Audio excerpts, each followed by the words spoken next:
Or, some of us say that, we're spirit having a human experience. So this body is our avatar, right? So that acknowledges the fact that things are happening spiritually, but then there's this physical coat that expresses. The physical is like the expression of what's happening in the spiritual, right? And so you have all of these different examples of life and how it works, and a lot of people still sleep on that. Some people feel like people who are having a tough time in life, they brought it on themselves, or people who are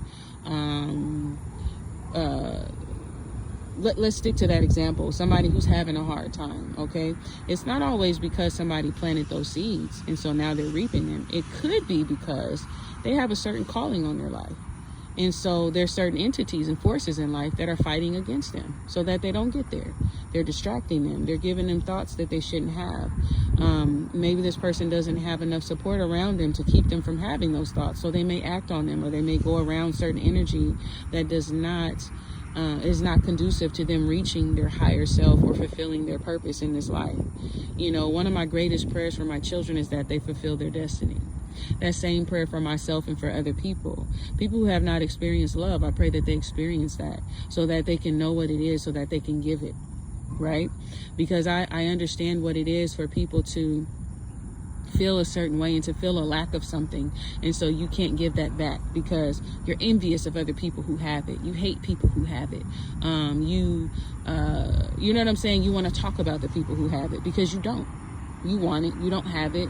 You might be projecting that you have it, but really you don't, and so that's why you're doing things to people.